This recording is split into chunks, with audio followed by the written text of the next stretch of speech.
What's up, guys? Your boy Rodney383, Anime Real Talk TV, and once again, I got my boy with me, B-Dub, the Anime Master, Y'all, B-Dub is here. and we finna get into the second episode of the third season of The Walking Dead, entitled "Sick," and it was pretty sick, I gotta say.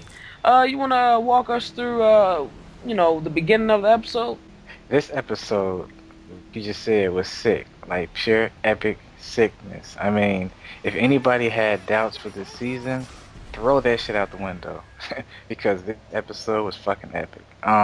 Okay, at the beginning of the episode, all the gang is worried about Herschel. They're trying to nurse him back to health.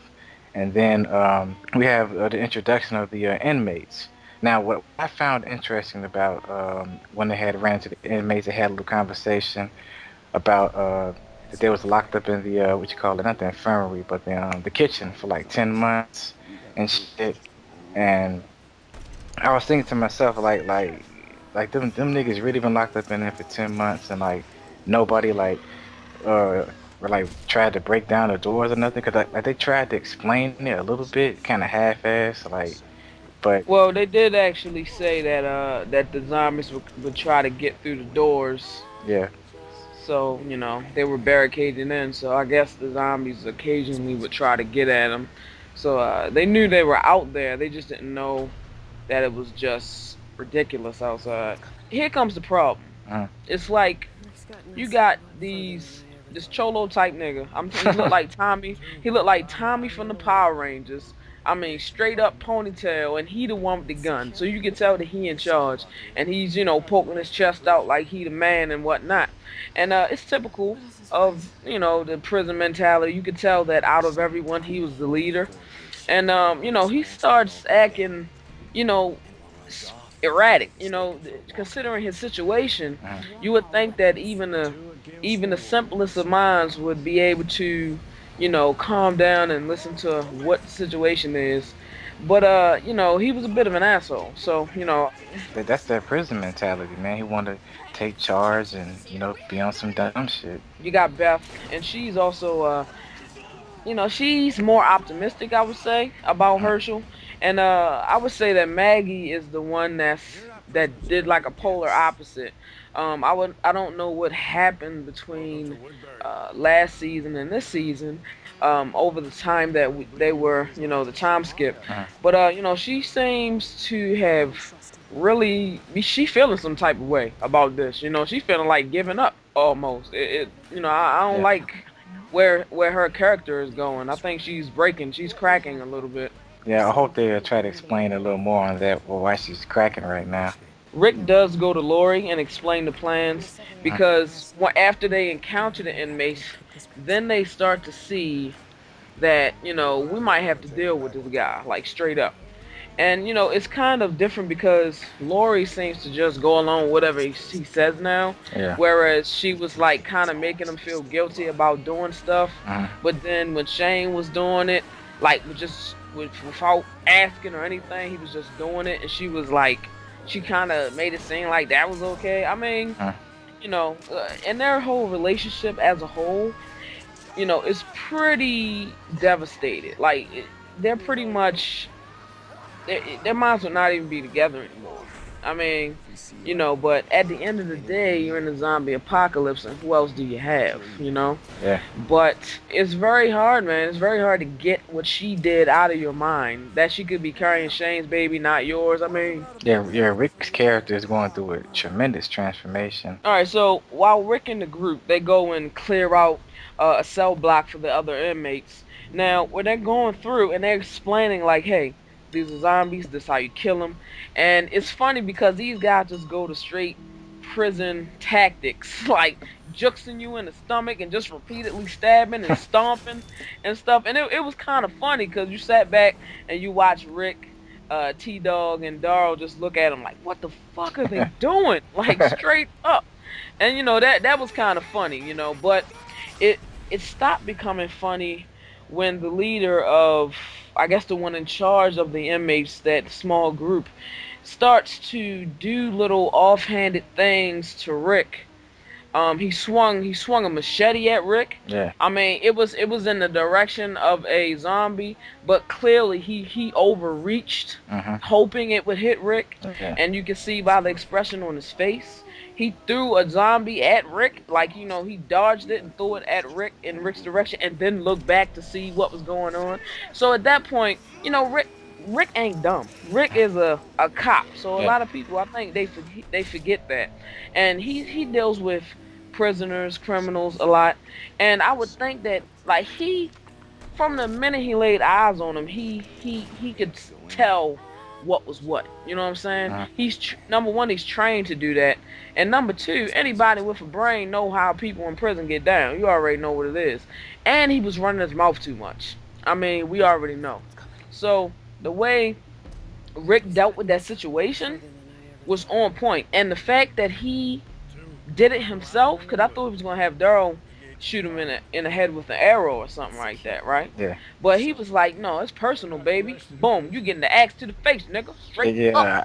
I really like the small pause and then bam, motherfuckers It's have Morphin time. Yeah, yeah, that's yeah, what's yeah, up. basically. Then the black dude came up like, oh no, with the bat and Yeah, C started running. That was a very funny scene, and it was kind of yeah, fucked up because like Rick let him like get bit up by the zombies. Like, you better run now, nigga. yeah. So, But I will add that they didn't really show him mm, getting bit up or stuff like that, because he could have jumped the fence. I mean, it's barbed wire, but it's it's possible. And also, um, there's no guards shooting at him like it would be on yeah, regular prison stuff. yeah, So provided he could get over the fence and the zombies couldn't, that may be something there, because later on you see Curl, and she's doing her little her little experiments or yeah. practicing on one of the zombies, and you can see somebody's looking at her in the distance or whatever, Uh-huh. but it's on the opposite side of the fence. It could be him waiting to take her out. I mean, I don't think it's him. Yeah. In fact, I do think he's probably dead, but I just want to add that it wasn't confirmed that he was dead. But he was screaming 'Cause though. he was. I mean, I'm gonna be screaming if you chasing me. Yeah, You know what I'm yeah, saying? yeah, you're You right. try, you trying to kill me. Let's say he can outrun these niggas. I mean, pretty much like he was in the yard running around for a good 10, 15 seconds before they even laid a hand on him. You know what I'm saying? Yeah. So I would imagine that he quick enough to get out of there. But that's just speculation. Also, let's get on to Carol's character. She's developing really really nice. Like, I would say she's in the first and second season. You can clearly see she goes from battered woman Uh-huh. to more proactive. She got her independence back when Shane went ham on her husband or whatever. Yeah. Shane went ham on that ass. After that, boy, she was talking back and all that. So you can see it took her time to really unravel who she was. She busting guns now. What? Curl? I mean, just think about where we were at. You know what I'm saying? Like last season, she just lost her daughter. I mean, she's going through a lot of things. And I really do like the direction that her character is going. She's becoming a strong member of the team. Yeah, I agree. Let's get on to Carl. Now Carl, um, I believe because things have come to light that his mom has done, he's feeling some kind of way towards his mother. Maybe a little less respectful. However, it's also an adolescent teen thing to be going through anyway. Uh-huh. You know what I'm saying? That little period of defiance and whatnot. But you can see that even their relationship is a little being stressed a little bit. It's one thing to have her, Lori, and Rick going at it, because married couples break up all the time, they have problems, whatever, right? But when you have your kid looking at you and you're in a zombie apocalypse, and it's very I don't know, it's even more crushing, soul crushing. And I find myself um constantly maybe being I don't know, duped into feeling sorry for Lori despite what she's done. You know what I'm saying? Like, Hmm. I don't know. It's like nobody should be treated that way, but I understand it. I don't know. I mean, what do you think about that? Yeah, I see where you're coming from. Like, I could give Lori some sympathetic points. You know what I'm saying? Even with all the bullshit going on, I still would try to give her like a little slack. But at the same time, when you look at all the stuff, it's like, yeah, let's be a dick for a little while longer, and then we'll, be a great happy family. That's what's up. I Yeah. mean, in retrospect, it is a very short time. A couple of months went by since last season or whatever, and it's still so fresh. You know what I'm saying? Yeah. It's still a constant reminder every time Rick sees her, every time the baby seems to grow, and it's like your best friend's baby's in there, mortal enemies now, but it's like it's the ultimate betrayal. Yeah. And he was gung ho for the baby when I mean he knew, but then he didn't want to believe it, but then he accepted it that it might be I mean, it's a mixed bag, and he just seems, despite being able to perform under pressure and make quick decisions, he just seems like he's breaking. I'm interested to see where that goes with his character. Also, we didn't get any Andrea or Michonne this episode, so probably next episode they'll be in there. Also other characters are being introduced. If you watch the previews or whatever, you're gonna get Merle coming back. Uh-huh. You're gonna get the introduction of the mayor, and people who have read the comics, which we have not. So please, no comic book spoilers. Just sticking to the episode that we're talking about at hand. Um, the shit hits the fan when we get to the mayor. So that's what a lot of people are saying. So it's pretty good. And also, I also like that. I mean, it's just so much dialogue that was like great in here. It was like the cholo dude. He was like, I'm just keep calling him that. Yeah. The cholo dude was Cholo like, Tommy. he was like, yeah, cholo Tommy. It's more for time. But so he was like, yeah, how many people y'all got back there? He was like, too many for you to handle. Rick was like, what? Too many for you to handle, nigga. He was like, what? I mean, it was Yeah, well yeah, played indeed. it was. Um, and that was also a great plan to give them like crowbars and stuff to like deal with the zombies and stuff. Not only was it something that they probably would do anyway, but also you don't want to put an automatic weapon in these guys' hands straight up. You know what I'm saying? Uh, I don't know. How do you feel about how Rick dealt with the last two people? I felt like with the black guy who was saying like, I don't give a fuck. I kind of sense like there may be something behind that. I mean, maybe I'm just jumping the gun, but I don't know, like, cause the white dude, he was like super afraid, super scared. It's like, are they acting to be extremely genuine, or they was just really really not trying to die right now, or they got some up their sleeves, or I mean, who knows? I mean, let's keep it real. He a big black nigga. Let's keep it 100. Now, what are the chances if he get his hands on you, him being able to do something to you? Yeah. So that's right there. Mm. Threat dissolved. You done, kid. You done. That's a wrap right there. You know what I'm saying? I mean, that's just me though, but that's what people think who ain't got the weapons. I also found it kind of funny when the other bigger dude, he was like, I'm okay, I'm all right, I just got a scratch. And Yeah, then Cholo Tommy came up and just started bashing the shit out this nigga. Cholo Tommy.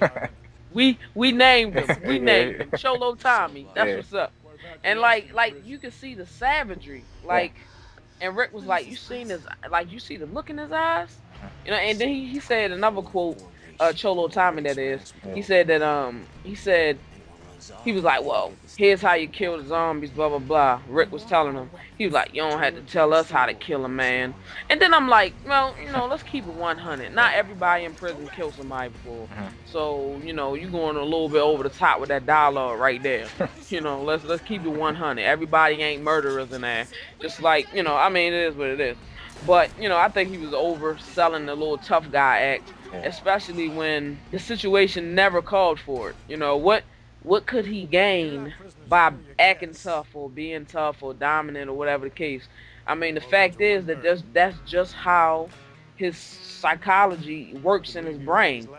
You know, that's it. There was no advantage. He didn't know what was going on, so he didn't know where he was going at after that. I mean, no, he could have played ball, but hey, it was splendid to see him get that machete to the head, straight up. Shit happens, right? Yep. Yeah, shit happens. Yeah, that's what's up. Yeah, 'cause that was, man, that was like, you heard the when he went through the skull, the recoil on the arm was like, damn. I was like, Cholo Tommy, boy, he should have morphed. He should have morphed, man. I'm telling you, and call his Dragon Zord. That's what's up, man. But yeah, it was a great. It was a great episode, I gotta say. The highlight of this episode was Rick's Jason Voorhees moment. Yeah, pretty much. I do wonder how Herschel is gonna get around and stuff like that. Obviously, he'd be using crutches and stuff. Yeah. But yeah, it's gonna be really, really hard Uh-huh. for him to keep up.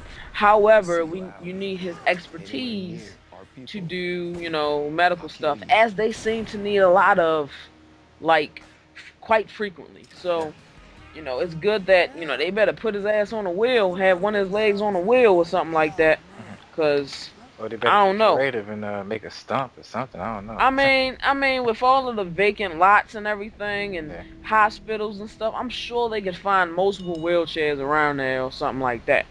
You know what I'm saying? So I don't know. I don't think something like that would be that hard. But however, it is going to slow them up a bit. I mean, we could just keep it, 100. But yeah, this has been episode 2, season 3 of The Walking Dead. Tell us what you guys thought down below, and we'll be back next week. Hopefully, on time. But if not, check back anyway, and we'll talk about it. You know what it is. So this is Rodney 383. Holla at your boy, B Dub, the anime master. and we out. Peace. Peace.